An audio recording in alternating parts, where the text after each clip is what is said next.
Bakit tayo nagkakaroon ng corruption? Isa sa sanhi ay yung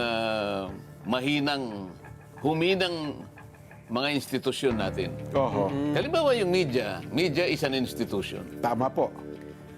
Kapag ang media ay isang malakas, matatag na institusyon, nakabantay, meron siyang kakayahang bantayan ang bürokrasya. Di ba? Opo. Siyempre, may mangingimi dyan na gumawa ng mga katiwalian sapagkat naka-expose ka sa media. Pero kung yung nagbabantay, yung sentinel, siya mismo ang korap. Ayun, Nelson. Tuloy ang ating talakayan. Nasimulan na kasi ni Sen kanina yung punto ng may kinalaman sa corruption. Ano ha? Alam nyo, di ba nung Friday na napag-usapan natin, ano? Kung wala siguro ang corruption sa Pilipinas, mga 1960, sabi nga natin, nasa pangalawa tayo sa buong Asia. Nagsimula tayo 1965. 1965, opo. Pangalawa tayo sa buong Asia. Buong, Kung ang pag-uusapan ay yung per capita GDP. Opo, oo. Yung per capita GDP, mga kababayan, ay ito pong buong kinita ng ating pamahalaan, i-divide sa population natin. Noong pong 1965, Japan po ang number 1, pangalawa tayo. Pangalawa Pilipinas, opo. Hanggang sa dumating po ang panahon, unti-unti na po tayong bumabagsak. Oho.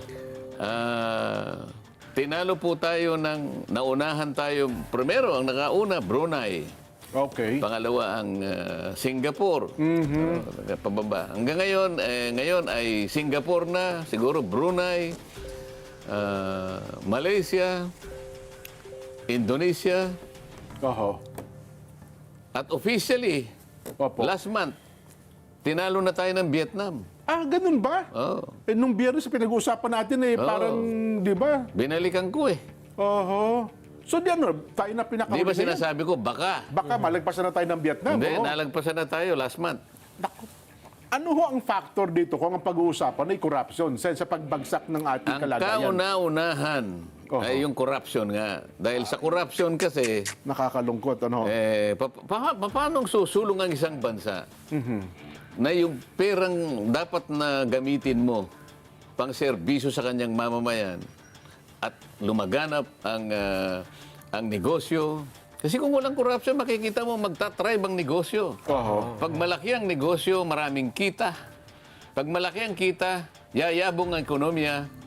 Mas malaki ang ekonomiya pag dinivide mo. Kasi mas marami na tayong population kaysa ekonomiya natin. Babagsak ang ating per capita GDP. Ayun. So, kailangan itaas mo yung ekonomiya. Paano tataas ang ekonomiya? Sinong gustong mag-invest dito sa bansa natin? Wala na. Sapagkat puro corruption eh. Oho. O yung ating infrastructure. O ngayon nakikita ngayon. Flood control, bagsak lahat. Sino pupunta rito? O, makikita nila yung ating airport, ang mga kalsada, Dako. ang mga seaports natin. O, yung turismo lang natin, nakita mo. Nako, magbagsak na bagsak tayo ngayon. Pinulitika na, yung promotion natin, pinakamataas na budget ng tourism, 1.2 billion. Oho. Merong isang year doon eh. Akalain mo bumagsak sa 200 million pagkatapos 2025, Gagawin 100 million. 100 million na lamang. Oho. Anong yung polisiya? Oho. Pero di ba Sen, sa pagpapayabong po na ekonomiya ng ating bansa, ang isa sa pinakamalaking factor sana ay ang construction, paggawaing bayan para ang pera natin umiikot. Ang problema, sa pangyayari ito na napasok ng corruption, Hindi lang naman kasi construction, bagamat ilalatag mo yung tamang infrastructure. Opo, yung mga big ticket projects, opo. Pagandahin mo yung road system mo. Yan, oo. Pagandahin mo yung seaports. Pagandahin mo yung airport. Kasi yung kalakalan, tinitingnan kung paano mo i-move yung kalakal. opo. Yung port mo, nakita mo naman yung ating pier. Oho. Pagka natambak na yung mga, wala nang paglalagyan yun ng, yung container. Opo, yung mga container van. So, yung opo. papasok ngayon, alisin mo lang yung container eh. Buwan-buwan. Para makapasok yung barko para... Ganito eh. Paano nga yung sistema, pati yung framework at paraan kung paano nga yung pagdaloy ng negosyo, talagang nandun ang corruption. Oho. Meron kang Bureau of Customs na pinakakurap yata sa buong Asia. Hindi tayo magiging isang bansa na talagang kung pag-uusapan ay pangkabuhayan, ay lalakas kagaya ng ibang bansa ngayon. Pero sa tingin niyo ba, ikaw, Nelson, yung lawak na ng corruption sa atin, may chance pa ba? Ibig sabihin, medyo... Paano natin malese? sisimulan? Oo, paano natin masisimulan? Kasi halos lahat na ng sangay, pati Sektor, di ba? Oh. Pati media, may corruption eh. Kailangan lang magsama-sama ang mga Pilipino na kung makilala nila na ang problema natin talaga ay corruption, mag-isip-isip na tayo. Oho. Gumawa na tayo ng paraan. Pansarili, pangkomunidad, panggrupo, lahat. Kailangan magpasya tayo na siguro ay panahon na. Oho. Wag na tayo. Yung iiwanan nating generation. susunod na generasyon. Ito ba ang gagawin? Nagkahuli-huli na tayo eh. Oho. Malapit na tayong unahan ng Cambodia. Ang susunod na tatalo sa atin, Cambodia. Nako. Tatapos. Isip-isipin mo, pangalawa ka sa buong Asia. Ibig sabihin nun, Southeast Asia, number 1 ka. Opo. Pagkatapos mapupunta ka sa bandang ilalim, anong ginawa mo bilang isang bansa? Nakapatid Timor-Leste, lagpasan na tayo. Isip-isipin mo, 1965 dyan. Opo. Agricultural economy tayo. Mayaman ang ating lupa. Mayaman ang ating kabundukan, mga mineral, nandyan, karagatan natin. Yung ating populasyon, bata pero matalino. Oho. Nasa atin lahat eh, ang mga factors para tayo ay pumalaot na isa sa pinakamalalaking ekonomiya. Oho. Ilang dekada lang iniwanan tayo ng Singapore, milya-milya. Naging tiger economy. Iniwanan tayo ng China, ng Taiwan, ng Singapore. Tayo ang nagpabaya sapagkat, ito nga, nakain tayo ng corruption. Ngayon, pinag-uusapan natin ngayon, flood control. Ngayon lang nabuksan siguro dahil talagang nakita, isip-isipin mo na 4 na taon lang, 2022, 23, 24, ngayon matatapos ang 25. 1.2 trillion ang ginugol. Opo. Ang ginugol sa flood control. Pero wala kang nakita. Dinaanan tayo ng baha. Oho. Nasaan ngayon yung pera na yun? Yun ang nakita, yun ang bumulaga ngayon sa kaisipan ng ating mamamayan. Oh. Ito yung baha pala na ito, panggising lang sa atin. Kasi kung hindi bumaha... Baka ginising na nga tayo ngayon eh. Oo nga, no. Pero ang ayaw ko ayaw ko lang, konti lang po, maraming hindi makapaniwala doon sa Ghost Project. Kasi parang sa dami daw po ng sistema na dinadaanan, parang imposible magkaroon ng Ghost Project kung susundan yung proseso. Yung proseso eh. Oo. Wala daw po dapat nangyaring ganun, Sen eh. Kailangan makinig ka sa Lunes. Aha. Okay. Makinig ka sa Lunes. Oho. O sige po, hindi namin ipipreempt yung bagay na yan, Sen. Balikan ko yung punto ng corruption. Bakit tayo nagkakaroon ng corruption? Isa sa sanhi ay yung huminang mga institusyon natin. Oho. Halimbawa yung media is an institution. Tama po. Kapag ang media ay isang malakas, matatag na institusyon, nakabantay, meron siyang kakayahang bantayan ang bürokrasya. Di ba? Opo. Siyempre, may mangingimi dyan na gumawa ng mga katiwalian sapagkat naka-expose ka sa media.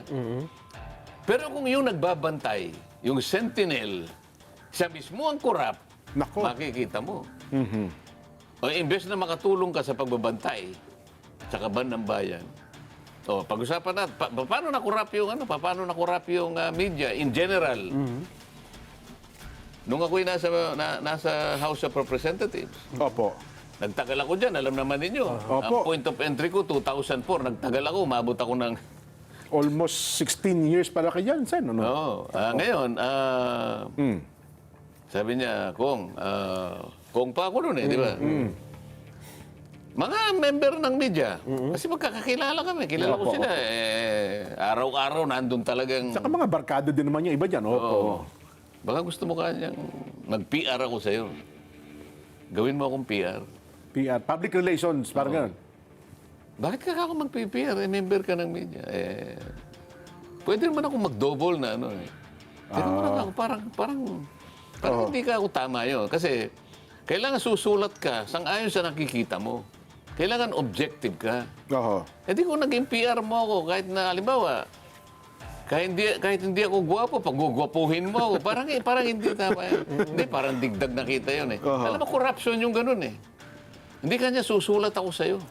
O kaya, sige, ayaw mo ng PR, pero gusto mo yung ginawa mo ngayon, isulat ko ng ganito. Opo. May slant, may slant. May island. Aha. May content, sabi niya. Undisclosed content.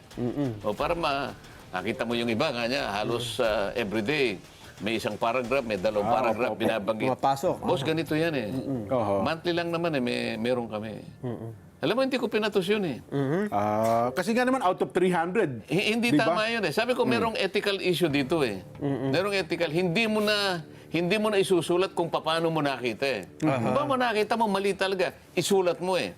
Pero dahil PR mo siya, hindi mo siya isusulat eh. So hindi mo nababantayan yung mali. Dapat ang PR mo ay bukod na tao talaga. Hindi Hindi siya mismo yung... Hindi yung media, hindi yung journalist. Kasi journalist na sinasabi. Nakita mo yung bias nila. Kaya may kinikilingan.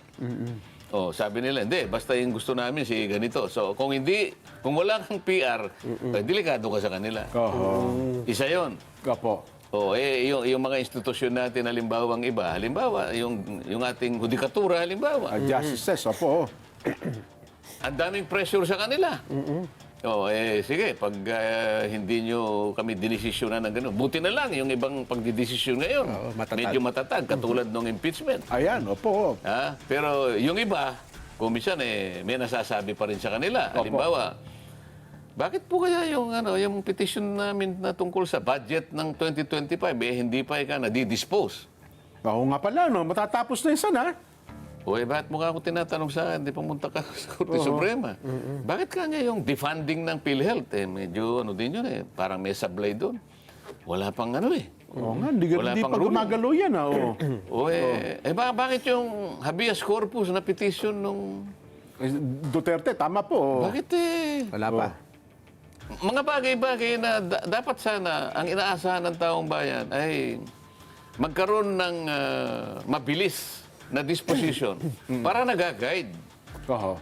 ang pamahalaan sa kanyang dapat na gawin. Pag nagtagal ito, teka muna, Opo. baka pumasok yung mga ganito. Ah.